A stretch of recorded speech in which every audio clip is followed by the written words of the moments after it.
주신 복음의 언약을 누렸다가 놓쳤다가 다시 회복했다가 이것을 반복하는 것을 우리 이스라엘 전체 역사에서 보여주고 이 요약판으로서 시편 우리 81편에서 우리에게 보여주고 있습니다. 오늘 아모스 2과 말씀은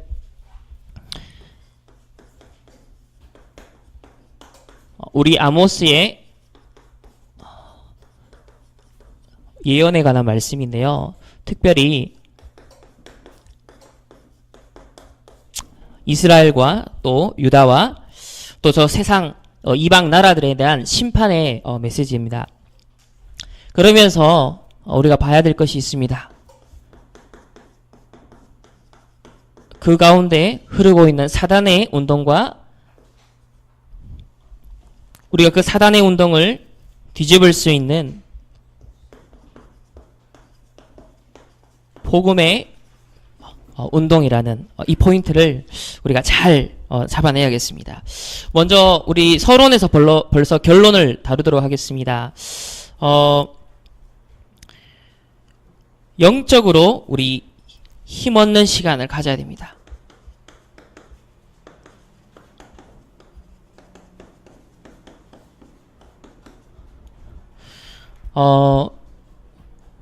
공부하기 힘들죠?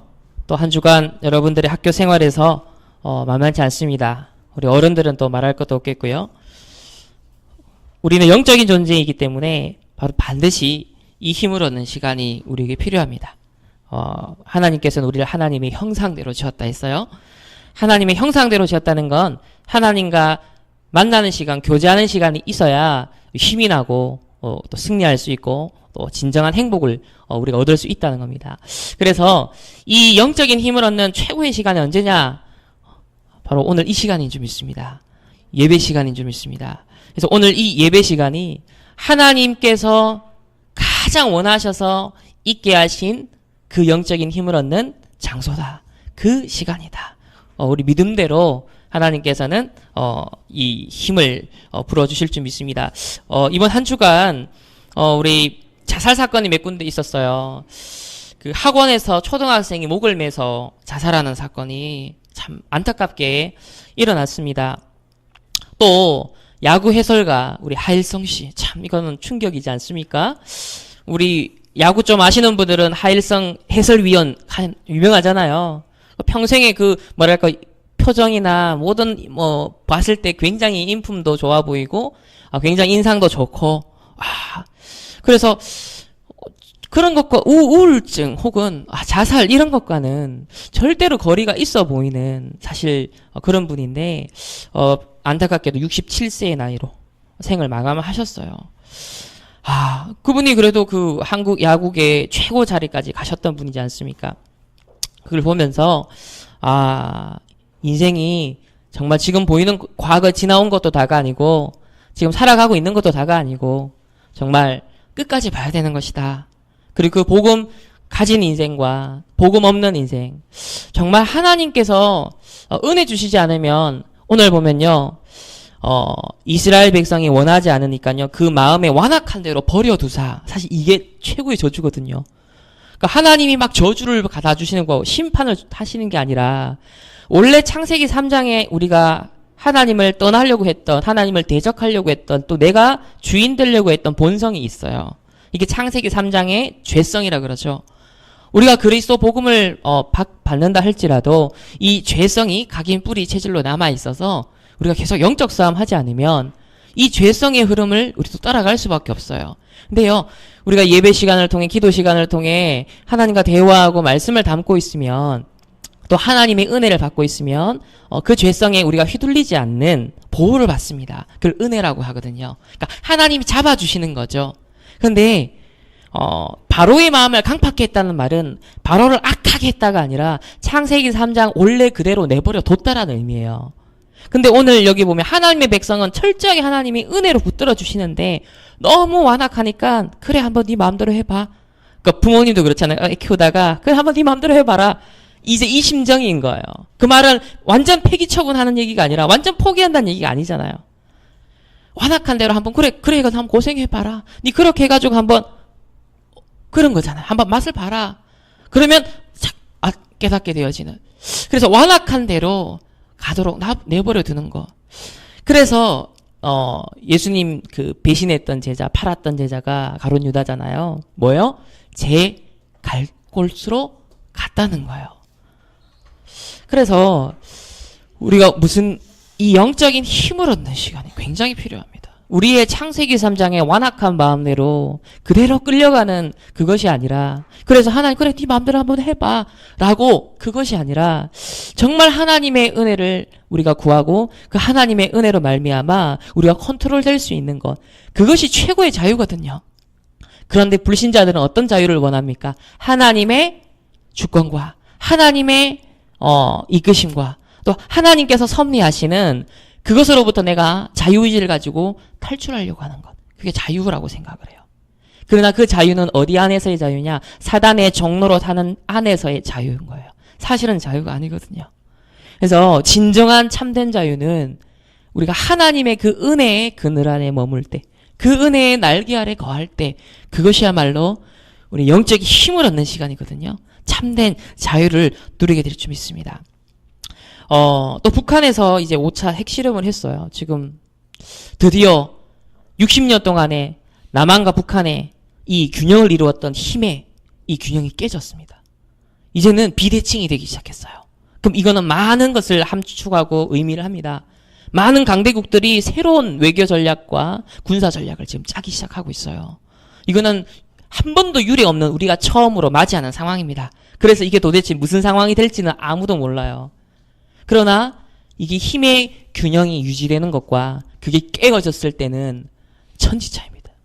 우리가 살아가게 될 시대가 이제 당면한 시대가 됐어요. 소형화해서 핵탄두로 이미 만들 수 있는 단계까지 갔다는 거죠. 그리고 잠수함에서 어디서 쏠지 모르는 예측 불허의 장소에서 언제든지 쏠 수 있는 기술까지 이제 갖췄다고 합니다. 여기에 지금 미국이, 일본이, 또 러시아, 중국까지 이게 막 복잡한 이해관계가 이제 막 눈치전들이 지금 돌아가는 거예요. 이런 감각들이, 나는 그냥 학교 왔다 갔다 하고 교회 왔다 갔다 하고 학원 왔다 갔다 하고 나는 대학 가기 위해서 열심히 달려가고 있는 그 일상을 살아가고 있는데 나와 상관없이 벌써 세상은 그렇게 돌아가고 있어요. 이 감각을 갖고는 있어야 됩니다. 그렇지만 그렇다고 해서 긴장하는 것이 아니라 뭘 얻어라? 영적인 힘을 얻는 시간을 가져야 된다는 겁니다.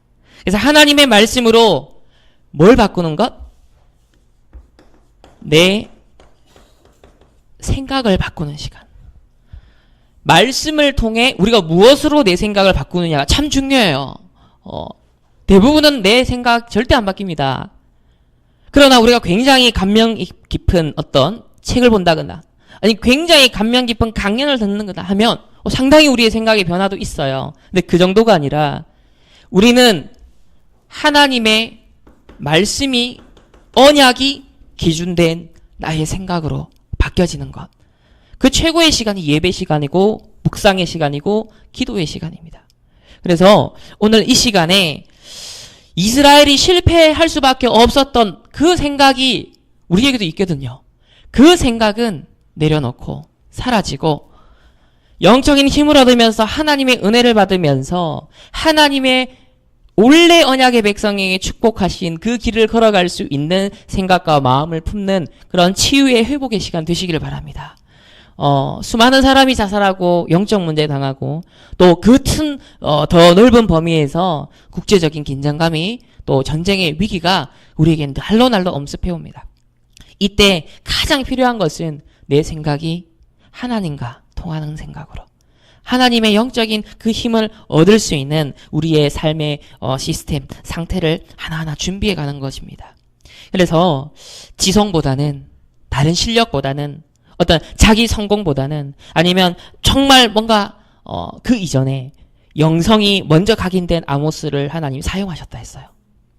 그래서 우리의 지성, 우리의 학업, 우리의 어떤 달란트, 어떤 우리의 사업, 우리의 성공, 어떤 우리의 다른 것 이전에 아모스에게 먼저 각인된 그 영성이 마지막 그 뭡니까? 멸망 직전, 재앙 직전에 아모스가 지도자로서 쓰임받는데 딴 게 필요한 게 아니었어요. 뭐냐? 하나님과 통하는 생각 가진 사람, 하나님의 말씀으로 생각과 마음이 딱 형성된 사람. 그 사람이요. 하나님 주시는 말씀 그대로 심부름할 수 있었어요. 그래서 아마 우리가 살아가게 될 이 시대가 더더욱이나 어떤 면에서는 우리가 대단하게 준비했다라고 하는 그것이 그렇게 대단하지 않을 수 있는 정말 영적인 그 힘이 절대절명으로 필요한 그런 시대가 온다. 그 속에서의 우리의 실력과 그 속에서의 우리의 학업과 그 속에서의 우리의 기능이 요구되는 그러한 시점입니다. 그래서 첫 번째로 우리에게 시스템을 갖춰라. 어떤 영적인 시스템을 갖춰라. 혼자 있는 시간에 기도하고 묵상하는 시간이 반드시 있어야 합니다. 그보다 더 중요한 것은 오늘 이 예배 시간이요. 근본적인 이 영적 시스템이거든요. 하나님이 제사를 드려라. 5대 절기를 지켜라. 자, 이런 모든 것들이 뭡니까? 전부 다 영적 시스템이거든요. 예배, 절기, 율법, 율례, 내 명령을 지켜. 이게 전부 다 예배고 영적 시스템입니다. 그래서 우리가 이런 문화를 만들어가면 좋겠습니다. 다른 건 몰라도 여러분들이 예배 시간만큼은요. 주일날 휴대폰을 끄시기 바랍니다. 지금 기존 교회에서는 사실 스마트폰 끄기를 기본적인 에티켓으로 매너로서 예배의 문화로 정착을 이미 하고 있습니다. 근데 필요한 것 같아요. 우리가 다른 시간에는요. 다른 장소에서는 정말 분주하고 정신없고 또 필요에 따라 씁니다. 또 불필요할 때도 정신없이 써요. 그런데 예배 시간 하나님의 말씀 소명이 뭡니까? 하나님이 나를 이곳에 불렀다는 거 의식이잖아요. 하나님이 나를 말씀 듣는 이 은혜의 자리에 있게 하셨다라는 그 소명 의식이 분명하다면 그 말씀에 귀 기울이고 내 생각과 마음을 온전히 집중하는 사실 그 노력이 필요하거든요. 그 시스템으로서 우리가 폰을 가능하면 예배 시간에는요 끄고 온전히 하나님께 집중하는, 온전히 하나님의 말씀에 집중하는 그러한 우리 시스템을 우리 교회에서 이제 시작을 하면 좋을 것 같습니다. 두 번째로 왜 그렇습니까? 사실은 뇌의 시스템이 우리의 영적인 시스템에 상당한 영향을 준다는 사실이에요.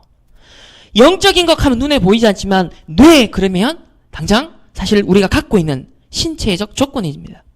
그런데 이 뇌가 우리의 생각과 마음, 그죠? 우리의 감정, 우리의 지성, 심지어는 우리의 영적인 상태까지도 영향을 주는 기관이다. 실제 영성이 어디에 담기냐 했을 때 우리의 뇌의 중요한 핵심 부위에 그 영적인 힘이 그쪽에 쌓인다. 사실 일리 있는 얘기죠. 그래서 오늘날 명상하는 기도하는 사람들 뇌파 검사를 했더니 뭔가 집중하고 뭔가 몰입할 때 이 뇌가 엄청난 변화가 잠재적인 능력들이 증거가 되고 있고 치유의 능력들이 입증이 되고 있고 우리가 그걸 무시할 수 없지 않습니까? 그래서 우리 이 뇌, 특히 전두엽, 우리 앞쪽에 있는 부분을 전두엽이라 그럽니다. 근데 이 전두엽은요 50%가 우리의 영상, 스크린, 이미지를 처리합니다. 그리고 전체적으로는 70%는요 우리의 말하는 것, 우리의 행동으로 하는 것, 우리의 듣는 것 이런 걸 처리한대요. 그렇다고 할 때 우리가 말씀에 집중하는 듣는 시간, 말씀을 읽고 묵상하고 암송하는 시간 이런 여러 가지 시간들을 통해서 사실은 뇌를요 굉장히 치유할 수 있고 안정되게 할 수 있어요. 이것이 우리의 영적인 것과 굉장히 관계 있다는 사실. 1년 동안 우리 뇌에 입력되는 데이터의 양이 얼마라고 했습니까? 30만 페타바이트라고 그랬습니다. 1페타바이트가 2000년 동안 mp3 플레이를 돌려도 재생되는 음악의 양이라고 그랬어요. 곱하기 30만 년. 엄청나죠? 그게 1년간 우리에게 듣는 양이라는 거예요. 이래저래 보는 것, 주로 스마트폰을 통해서. 5천억 페이지짜리 분량의 책 30만 권. 100만 기가바이트 곱하기 30만. 이게 1년 동안 우리 뇌가 처리하는 정보의 총합이랍니다. 그렇다면 우리의 뇌에 뭘 각인뿌리 체질시키고 무엇을 보고 듣고 읽느냐가 어디까지 영향을 준다? 내 영적인 시스템에 반드시 영향을 주게 돼 있어요. 그러면서 더불어 아울러서 우리의 몸의 시스템을 얘기하십니다. 왜 그렇습니까? 우리가 운동이다, 호흡이다, 등산이다 그 자체가 굉장한 힐링의 요소가 있어요. 차분하게 하고 그러면서 이 몸을 움직임으로 말미암아 호흡을 함으로 말미암아 뇌도 상당한 힘을 얻게 되어지고 영적으로도 힘을 얻게 되어지는 또 질병도 치유되는 효과가 상당해요. 그래서 이건 과학자들이 이미 입증하고 있는 바니까 말하지 않아도 되는 부분입니다. 그래서 렘넌트들이 자신의 몸의 컨디션을 조절할 수 있는 나만의 비밀이 필요해요. 저는 지금 과격한 운동은 할 수 없는 좀 시간표예요. 그렇지만은 대학 때 준비했던 그 체력을 가지고서 필요하면 2시간, 3시간 자고도 버틸 수 있고 그걸 이틀, 3일 할 수 있는 정도의 체력은 갖고 있습니다. 오늘도 제가 새벽 5시에 잤어요. 어제 책상에 앉아서 6시부터 시작해서 쭉 주보하고 또 이렇게 봐야 될 것들 정리하고 또 말씀 정리하고 아모스 다시 읽고 성경도 보고 또 여러 가지 주석도 참고하고 그러면서 또 이렇게 묵상하는 시간들을 총 해서 제가 새벽 한 5시까지 시간을 가졌어요. 피곤하겠죠. 한 2시간 반 자고 일어났으니까. 처음에는 약간 여기가 몽롱하고 눈도 피곤하죠. 그런데 뜨거운 물로 제가 샤워를 탁 하면서 진짜 피곤할 때는 굉장히 도움돼요. 뜨거운 물로 샤워를 탁 하고 그러면서 호흡 몇 번 하면서 딱 조절을 하면요. 굉장히 신체적으로 회복이 됩니다. 그러면서 지금은 눈에 피로한 상태라든지 따가운 상태가 없어요. 그러니까 이렇게 여러분 나름대로 필요할 때 집중하실 때 사실 이게 주말은 거의 그렇습니다. 금요일 날 요번에 초신까지 맞게 돼서 초신은 기본적으로 준비하려면 4-5시간이 걸려요. 요번에 저학년을 맡았기 때문에 그 아이들의 눈높임에 맞는 자료를 다 찾아서 또 메시지를 준비해야 되기 때문에 오히려 청신은 1시간, 2시간 충분한데 초신은 4시간, 5시간 걸려요. 박우영 사모님도 한 4시간 걸린다더라고요. 그래서 제가 어제 딱 금요일 날 이제 또 준비하고 또 그 외에도 그래서 금요일 늦게 자죠. 또 토요일 온종일 쭉 핵심부터 시작해가지고 이제 렘넌트 데이 그다음에 초신 독서 포럼 또 청신 그리고 난 다음에 와가지고 이제 6시부터 바로 주보. 그러니까 밤이 거의 금요일 밤부터 해가지고는 사실은 한 2박 3일 동안은 계속 한 2시간, 3시간밖에 못 자는 패턴. 그리고 저는 월요일 날 새벽에 일어나서 온종일 서울에 가가지고 수업 듣고 또 밤늦게 내려와요. 그러니까 거의 한 4일 정도는 거의 굉장히 빠듯하게 한 2시간, 3시간씩 밖에 못 자면서 그렇게 생활을 해야 돼요. 그럼에도 불구하고 제가 지금 과격한 운동, 특별한 운동 안 해도 대학 때까지 제가 운동을 했던 게 있어요. 그리고 수영을 했던 게 있어요. 그래서 기본적인 체력은 정신력은 갖고 있습니다. 그 보고만 해서 도전했던 부분이 아직 많이 남아있기 때문에 그러면서 이제 앞으로 제가 조금 더 있다가 이제 앞으로 한 40대, 50대를 놓고 이제 체력을 다시 갱신하는 아마 그 준비는 하게 될 것 같은데 어쨌든 랩런트들에게 필요한 부분이 뭐냐면 어느 정도 몸이 받쳐줘야 돼요. 이런 체력이 어느 정도 받쳐줘야 돼요. 그러니까 이런 부분들을 놓고 치유를 놓고 기도하면서 호흡도 하고 운동도 하는 기초 체력을 다질 수 있는 그런 나만의 조절법들을 찾아가는 노력들이 필요합니다. 그래서 과격한 것보다는요, 집에서 맨손 체조를 한다든지, 아니면은 잠시 벽에 기대고 푸시업을 한다든지, 그 몇 번 안 했는데 피가 한번 돌고 나면 굉장히 필요한 것들이요, 회복이 많이 됩니다. 몸이라는 게 굉장히 신기해요. 자, 그리고 네 번째는, 스펙 시스템. 우리에게 취미가 있고, 또 우리의 장점이 있고, 또 달란트가 있다 했습니다. 그러면서 10%, 또 1%를 또 유일성과 재창조를 하나님이 준비해 놓고 있다 했습니다. 그래서 이거는 하나님이 예비해 놓지 않은 것을 무엇인가 내가 열심히 노력해서 얻는 게 아니라 하나님이 분명히 보물로, 보화로 준비해 놓고 감춰 놨어요. 그럼 이게 어떻게 발견되고 어떻게 이 비밀 상자가 뚜껑이 열리느냐 하면 바로 이렇게 여러분의 영적 시스템. 내 생각이 아닌 하나님의 말씀을 기준으로. 이번 여름에 렘넌트 대회 메시지가 생생하게 기억이 되셔야 돼요. 그걸 언약 잡았다라고 하는 겁니다. 제가 어제 청신회 가서도 물었고 지난주 청신회 가서도 물었어요. 렘넌트 대회 때 제목이 뭐였어? 대답을 못해요, 애들이. 한 달이 지나니까요. 언약은 온데간데 없이 붕 기억이 안 나는 겁니다. 그러니까 뇌에 저장이 안 된 거예요. 단기 메모리로 끝난 거예요. 그냥 그때 경험으로 끝나버린 겁니다. 그 언약 잡는다는 게 딴 게 아니라 한 달 뒤, 두 달 뒤, 3달 뒤에도 그 내용이 내 머릿속에 또 마음속에 기억나는 거예요. 또 오르는 거예요. 그 언약 잡고 간다는 겁니다. 어려운 게 아니에요, 사실. 그래서 이 언약을 기억하고 인도받을 때 자동으로 이렇게 우리는 인도를 받습니다. 궁극적으로는 우리는 전도를 위해, 선교를 위해 부름을 받았죠. 그래서 전도 시스템을 지금부터 준비를 해야 되는데, 나가서 전도지를 나눠주고 복음을 전해야 되느냐? 그것도 필요하고 중요하지만 여러분에게 뭘 놓치지 마라? 오늘이라는 내게 주어진 작은 일, 바로 나의 현장을 놓치지 말라는 거예요. 오늘 나에게 주어진 작은 일, 오늘 나에게 주어진 사소한 일, 그게 학업이도 될 수도 있고요. 여러분의 가정생활일 수도 있고요. 청소하는 시간일 수도 있고요. 여러 가지 밥 먹는 시간, 샤워하는 시간, 빨래하는 시간, 여러 가지 우리 일상이 있죠. 그걸 전체를 다 아울러서 오늘 나의 이 현장, 오늘이라는 그 시간을 소중하게 생각하면서 그것을 최고로 만드는, 그것을 유일성으로 자꾸 만들어가는, 그 노예로 갔는데 최고의 노예로, 목동예로 있었는데 그냥 적당히가 아니라 최고의 목동을 놓고 도전을 했는 거예요. 학생으로서, 주부로서, 또 우리가 산업의 현장으로서, 또 우리 일상을 살아가는 한 인생의 모든 현장 속에 복음이 유일하기 때문에 우리의 모든 시선, 우리의 모든 행위, 그 유일성의 성격이 있는 거거든요. 가치가 있는 거예요. 그것을 여러분 실감하면서 살아가는 것, 그게 바로 전도 시스템입니다. 자, 그러면 이미 결론 여러분이 기억하고 누려야 될 건 다 나왔어요. 그러면 왜 이 영적인 힘, 이런 시스템을 우리가 만들어 가야 되느냐?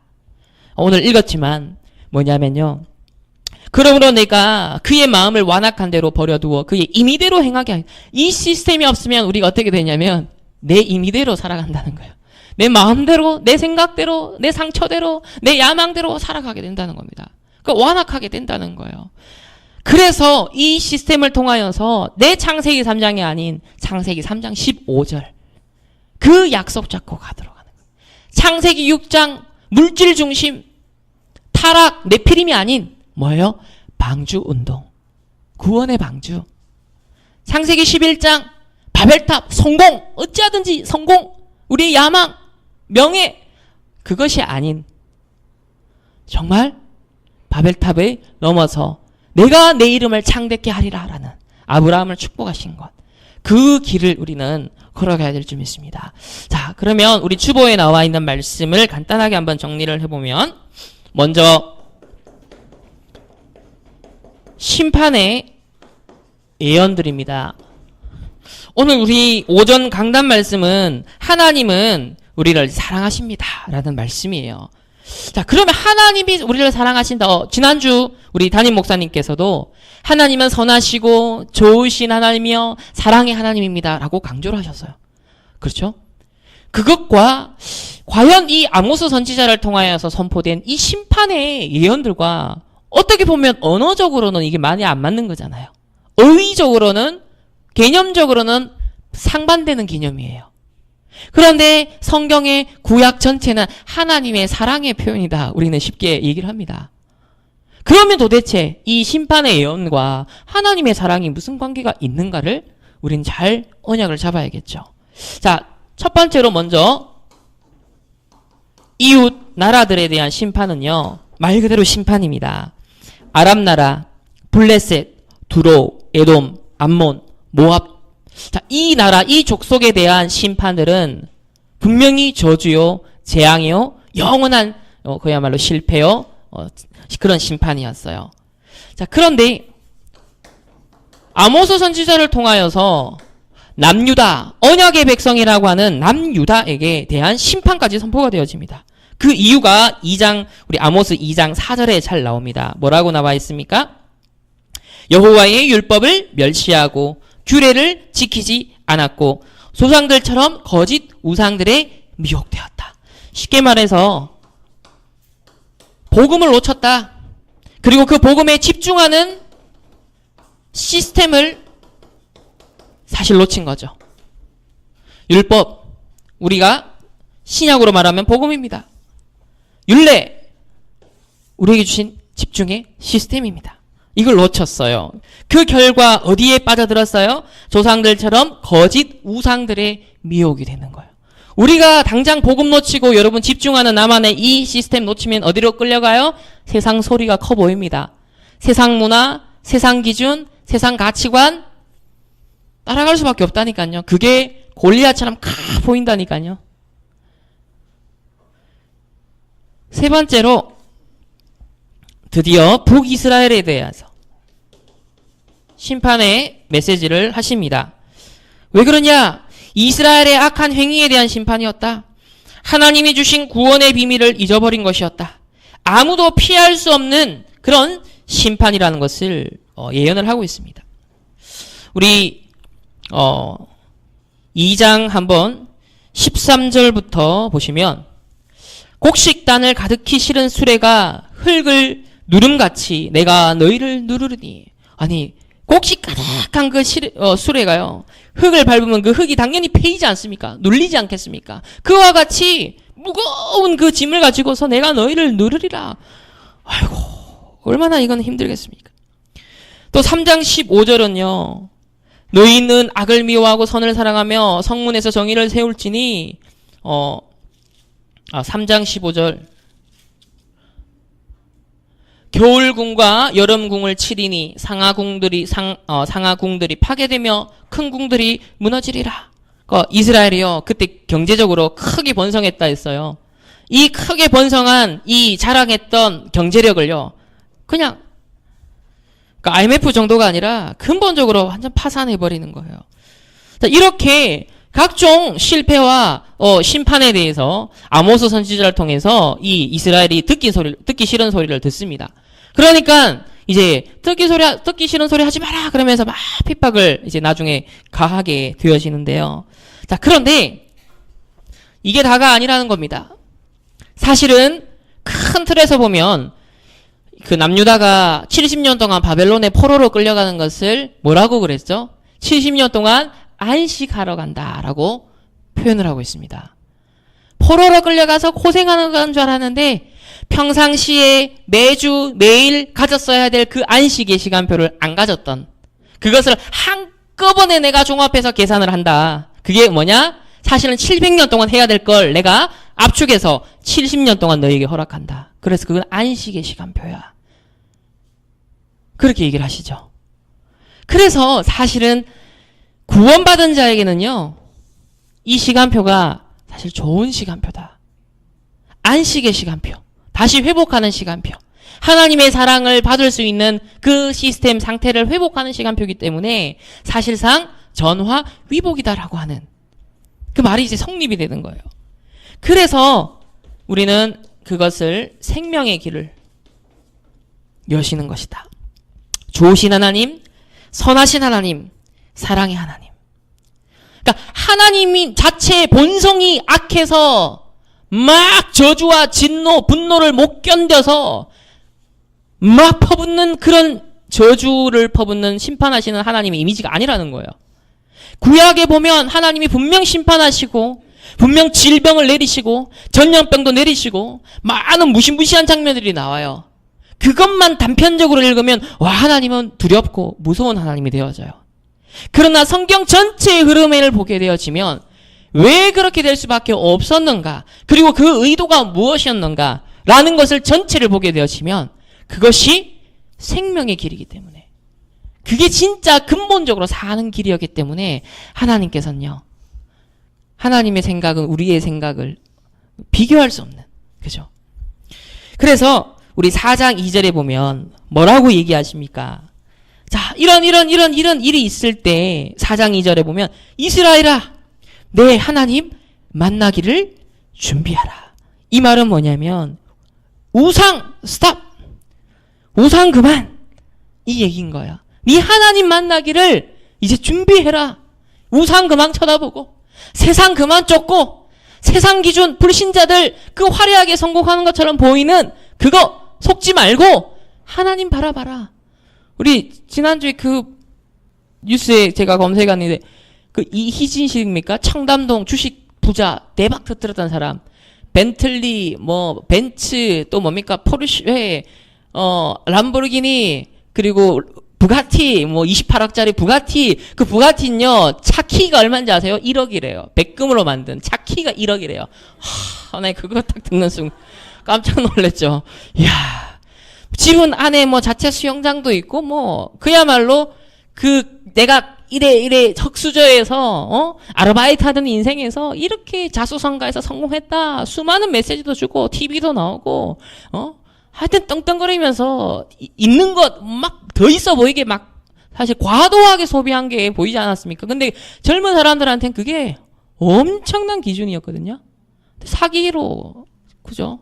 날아가지 않습니까? 속지 말라는 거예요. 껍데기에 속지 말라. 본질을 봐야 됩니다. 창세기 3장 아래에 있는 인간 보셔야 돼요.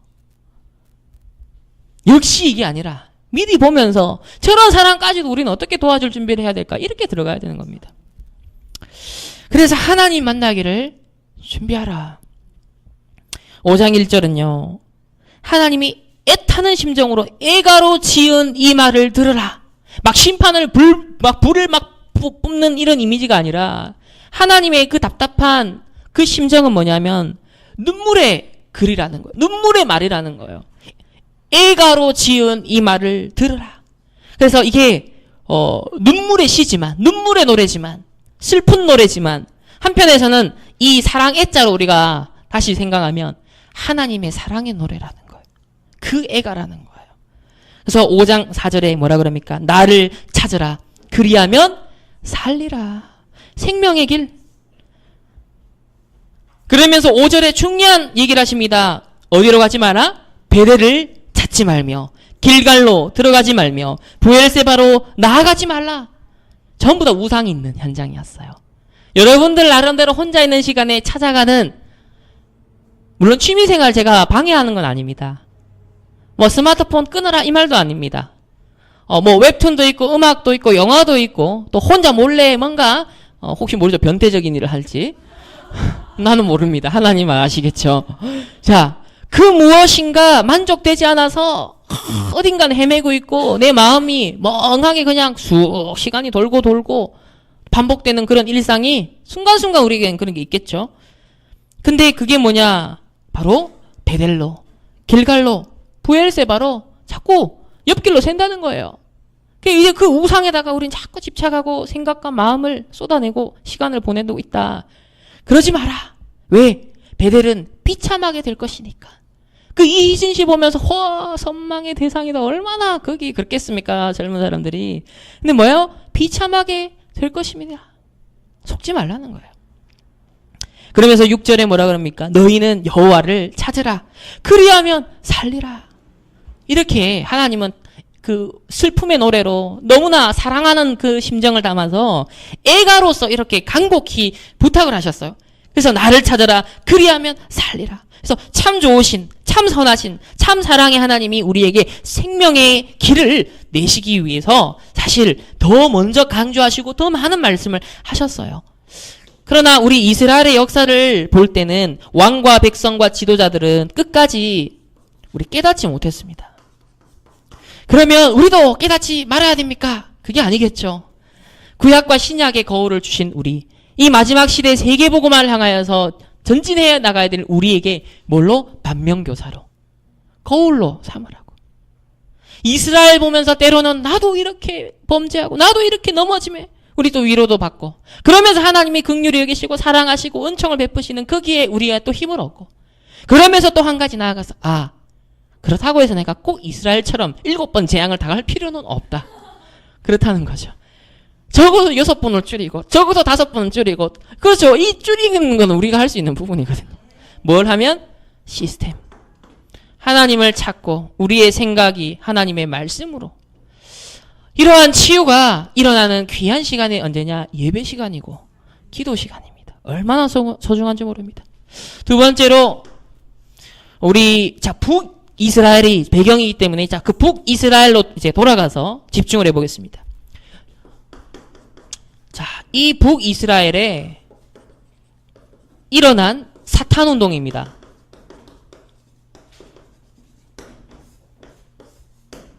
북이스라엘에 일어난 사탄 운동.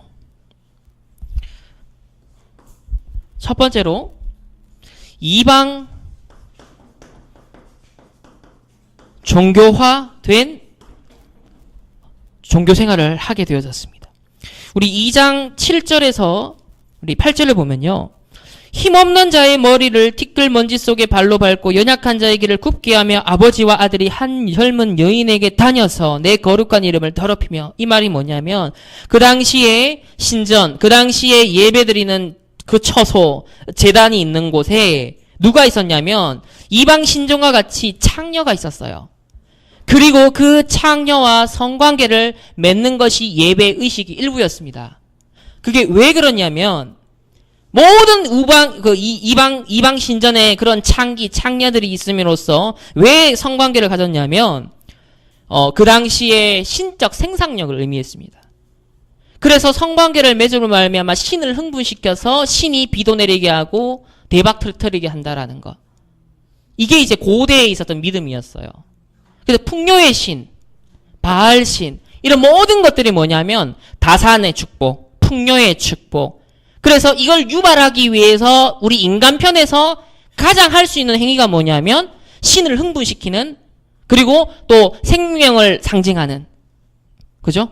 그런 성관계를 통해서, 그게 이제 종교의식으로 자리를 잡았던 게 고대, 우리가 수천 년 전부터 이어져 왔던 고대 근동의 역사입니다. 종교의식이에요. 그런데 이게 어디로 넘어오냐면 이스라엘에 넘어온 거예요.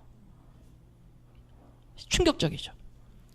그래서 아버지와 아들이 한 여자에게 들어가서 그게 예배의 일부분인 거예요. 그럼으로써 신을 감동시키고 신을 움직이게 할 수 있다라는 겁니다. 다시 말하면 복음으로 이해한 것이 아니라 복음을 이용한다거나 혹은 하나님을 조종하고자 하는 틀린 동기의 신앙생활을 했다는 거예요.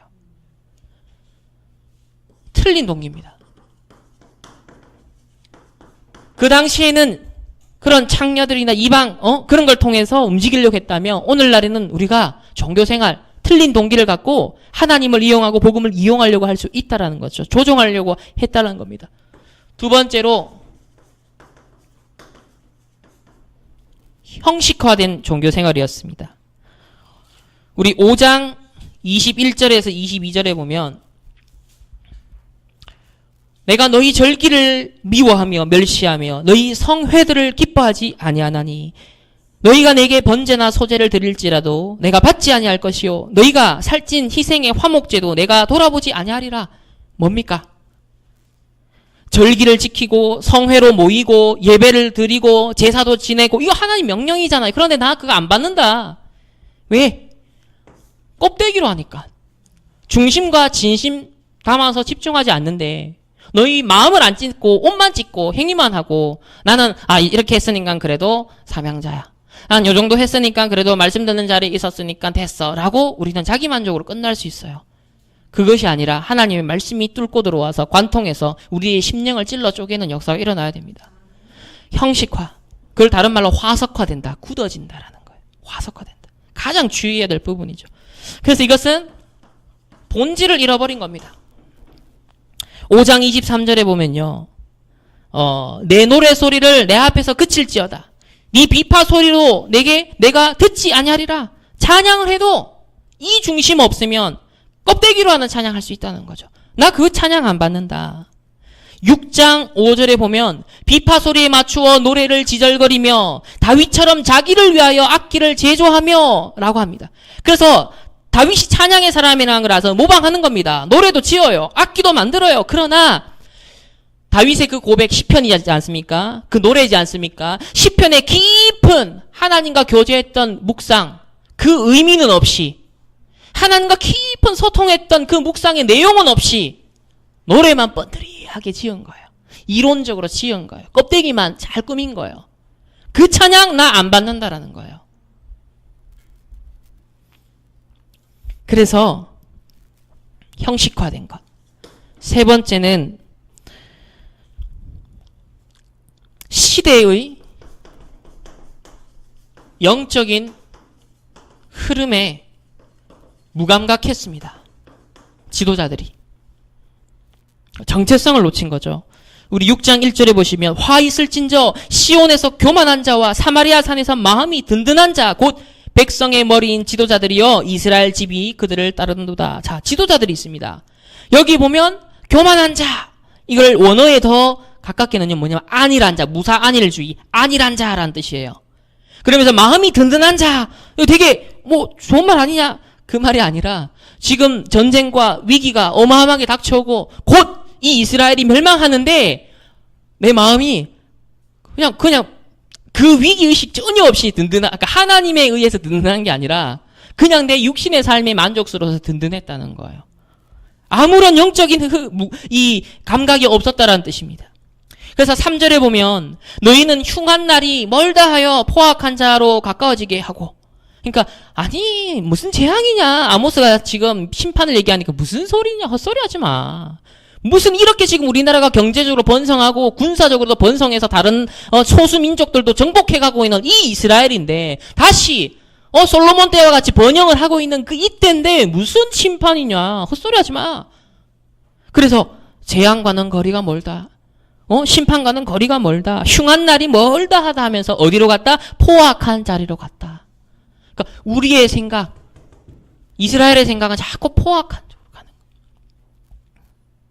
그러면서 4절은요, 상에 누우며 침상에서 기지개를 켜 양떼에서 어린 양과 우리에서 송아지를 잡아먹고, 뭡니까? 상하 침대, 어마어마한 부자입니다. 거기에 뭐예요? 어린 양고기와 어린 송아지, 소고기를 먹었다는 겁니다. 그것도 어리다는 건 뭐냐면 가장 부드러운 걸 먹었다는 거예요. 그러니까 이렇게 육신적으로요, 굉장히 막 부요하고 풍성하고, 이러니까 뭐예요? 마음이 든든한 거예요. 아니란 겁니다. 흉한 날 멀어.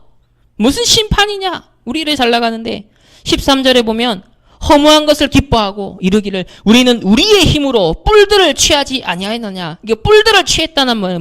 어떤 지역들을 장악했다는 거예요. 우리가 작은 성읍들을 정복했지 않냐. 우리 이렇게 영토가 확장되고 있는데, 잘 나가는데 지금 주식 대박 터트려가지고 막 이 차도 사고 저 차도 사고 이러고 있는데 뭔 말이냐. 우리는 그 과정을 그래 보면서 속을 수 있다는 거예요. 우리의 힘으로, 그지? 뿔들을 취하지 아니하였느냐. 이 창세기 3장, 6장, 11장 상태예요. 그러니까 지금 지난주 메시지가 뭐였습니까? 심판 직전에 주신 메시지잖아요. 아수르 침략 직전에 주신 메시지잖아요. 그런데 전혀, 그러니까 육신적으로요, 너무 누리고 풍성하고 영적으로는요 완전 무감각한 상태, 이게 정체성을 놓친 그런 상태였습니다. 네 번째로 어느 정도냐면 이제는 복음과 전도 운동하는 자를 핍박하기까지 합니다. 사단의 종로로 가기 시작해요. 그래서 2장 6절에 보시면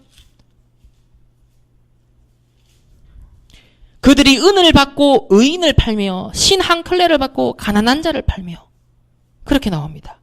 또 5장 12절에도 보시면 너희의 허물이 많고 죄악이 무거움을 내가 아노라. 너희는 의인을 학대하며 뇌물을 받고 성문에서 가난한 자를 억울하게 하는 자로다. 지금 다락방이요, 오직 복음 운동하니까 이단 누명 씌어서요, 그죠? 지금 베레아 진짜 이단은요 해제해주고 풀어주고 뒷돈거래가 없었겠습니까?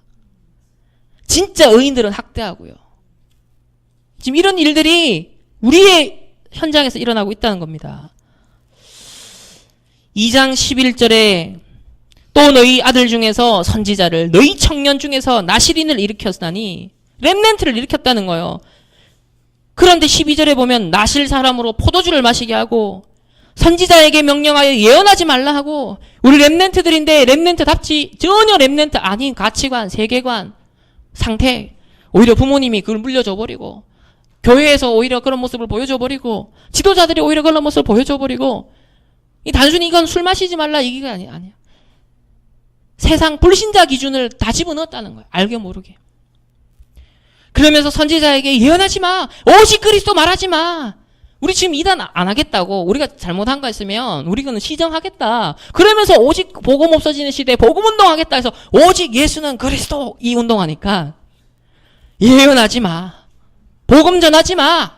오직 그리스도 하지 마. 이 종교 저 종교 함께 가자. 종교 통합운동. 이거는 환영 웰컴인데 똑같은 상황이라는 거죠. 통탄할 진짜 상황입니다. 그러면서 5장 10절을 보시면 무리가 성문에서 책망하는 자를 미워하며 정직히 말하는 자를 싫어하는도다. 류 목사님이 좀 과격하실 때도 있지만, 아니, 복음 없어진 시대에 복음 회복하기 위해서 그 사랑의 말로 하는 것이지, 내가 진짜 한국교회 욕하려고 하는 거냐? 아니다. 진짜 효자는, 좀 얘기를 들으면, 아, 내가 효도를 잘 못했구나. 이렇게 깨닫는다. 근데 불효자는 조금 뭐라 하면은, 이러면서 내가 어떻게 했는데? 이래 나오지 않냐. 진짜 한국교회 사랑하는 마음이 있냐? 정말 복음 사랑하는 마음이 있냐? 그럼 지금 일어나는 3단체, 재앙, 어마어마한 전쟁의 위기가 오고 있는데, 과연 그걸 영적으로 감지하면서 전도자들이 준비하고 있느냐? 한국교회가 깨어 있느냐? 지금 유럽교회, 미국교회가 문 닫고 있는데, 그럴 때마다 언제든지 재앙이 일어나는데, 그 흐름을 바꾸고, 이 영적인 눈뜬 자, 이 심정으로 얘기를 하시잖아요. 그랬더니, 정직히 말하는 자를, 책망하는 자를 미워하고 싫어하는, 이단 누명 씌워버려요. 새로운 핍박의 시대가 올 수 있습니다.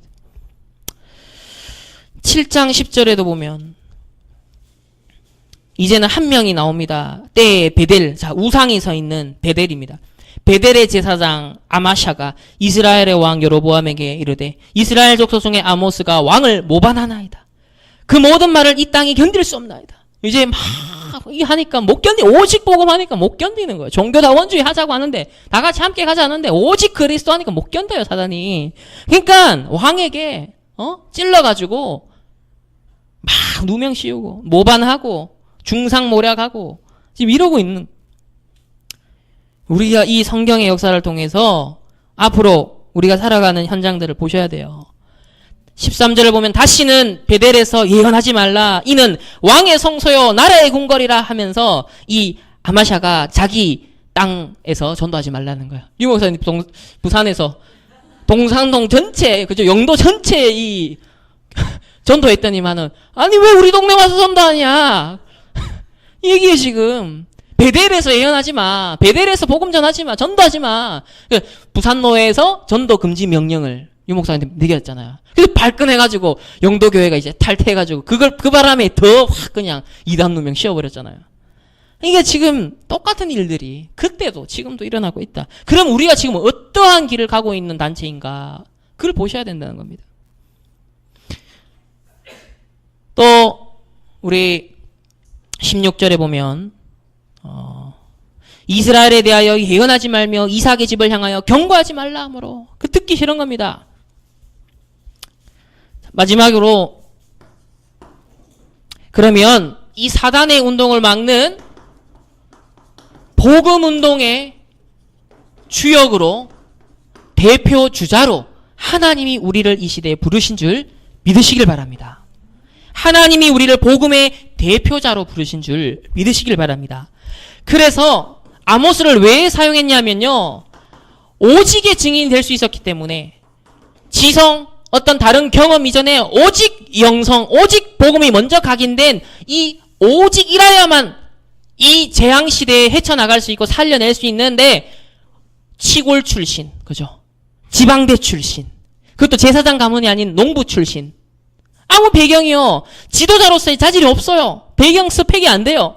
그런데 이 아모스를 왜 썼느냐? 그리스도로 된다는 걸 보여줄 수 있기 때문에, 복음으로 된다는 것을 보여줄 수 있는, 유일하게 타협하지 않고 주기철 목사님처럼 오직을 할 수 있는, 뭐 속된 말로 단순 무식할 수 있는 사람, 복음에 단순 무식하게 오직할 수 있는 그 사람이었기 때문에 쓰셨다는 겁니다. 그래서 멸망 직전 복음 운동을 깨끗하게 심부름할 수 있었던 그런 영성을 가진 자였죠. 두 번째로, 본질이 각인된 증인이었습니다. 21가지 삶입니다. 갈보리산, 감남산, 마가다락방, 천명, 소명, 사명. 그러면 우리의 생각이요, 당연, 필연, 절대. 그럼 우리의 마음은 일심전심 지소. 우리의 의지는 오직 유일성 재창조. 그래서 24, 25, 20 영혼을 통해서 작품이 나오는 거죠. 문화를 바꾸는 겁니다. 그래서 각인 뿌리 체질을 바꾸게 되어지는 사명을 우린 감당하게 되어집니다. 이것이 21가지 본질이라고 그랬어요. 시간이 없기 때문에 다 설명은 드리지 않겠습니다. 세 번째로, 우리는 이 시대의 영적 흐름을 아주 분별해야 됩니다. 여기 보면 무감각했잖아요. 우리는 민감해야 됩니다. 종교개혁 500주년을 맞았습니다. 내년이면 500주년 행사를 곳곳에서 전 세계에서 합니다. 그런데요, 복음이 없어지고 있습니다. 유럽 교회는 다 문 닫고요. 미국 교회도 거의 문 닫고 있고 한국 교회마저도 이제는 그러고 있습니다. 3단체가 일어나고 있습니다. 개인은 영적 문제 속에 죽어가고 있습니다. 그리고 전 세계적으로는 전쟁 문화가 일어나고 있어요. 각국이 무기를 준비하고 있습니다. 경쟁 구도로 가고 있습니다. 북한 알 수가 없어요 지금. 그래서 민족을 위해, 북한을 위해 기도해야 돼. 김정은을 위해서 기도해야 된다 하십니다. 이 이념, 우리 남한 내부적으로도 동서 갈등, 그죠? 남북 갈등, 이 내부적으로도 사상, 이념, 이것으로 막 지금 역사에 대한 거, 과거서에 대한 거, 뭐, 이러고 있습니다. 사단은요, 이걸 통해 전도, 선교할 수 없도록, 만약에 우리나라 전쟁 나면 어떻게 되겠습니까? 우린 지금 비자 없이요, 200개국 넘게 우리는 마음껏 드러날 수 있는, 선교할 수 있는 나라거든. 그런 조건을 가진 나라인데, 만약에 전쟁 나서 무너져 버리면 어떻게 되겠습니까? 난민이 되면 어떻게 되겠습니까? 선교할 수가 없어요. 사단이 노리는 걸 보십시오. 전도와 선교를 가로막지 못하도록. 그래서 네 번째로 우리는 복음과 전도 운동에 집중해야 됩니다. 여기서는 지도자들이 핍박을 했지만 그럼에도 불구하고 바리새인들이 그렇게 핍박했지만 로마도 보아야 하리라 했던 것처럼 이 시대에 하나님이 우리를 복음운동, 전도운동의 주역으로 대표 주자로 우리를 부르신 줄 믿습니다. 우리가 개인전도 혹은 노방전도, 길거리전도, 축구전도 물론 할 수 있고 필요합니다. 그러나 우리를 이 시대에 이단 누명을 씌우면서까지 매주 핵심 산업선교로 모이고 매달 랩런트 대회로 모이고 매년 랩런트 대회, 산업인 대회, 선교 대회, 왜 이런 중요한 모임들, 왜 새가족 훈련, 왜 화요 집회, 수많은 집중훈련과 합숙훈련 왜 허락하셨을까? 단순히 개인, 노방, 축호 정도 전도가 아니라 누구나 할 수 있는, 일반 교회도 할 수 있는 그 전도가 아니라 뭐냐? 시대의 재앙 막는 전도운동하라고. 그 흐름 속에, 그 사명 속에, 정체성 속에 우리가 있다라는 사실입니다. 그렇기 때문에 아모스가요, 그대로 이단 누명 쓰면서 핍박당했던 그 흐름이 우리에게 나타나고 있는 거죠. 왜? 진리이기 때문에. 본질은요, 핍박을 받게 되어 있습니다. 결론입니다. 우리를 복음운동의 대표 선수로 우리를 불러주셨어요. 이 의식을 가지시길 바랍니다. 대표자.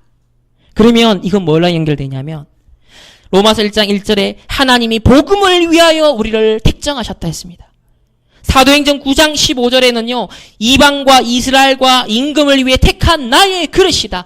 여러분의 모습, 여러분의 실력, 여러분이 이걸 해갖고가 아니라 하나님이 일단 여러분을 이 시대에 택했다는 거예요. 무엇을 위해? 복음. 없어지는 복음의 흐름. 사단의 운동이 일어나고 있는 이때에 복음 운동을 일으킬 대표 선수로 우리를 택하셨습니다. 선발 주자라는 거예요.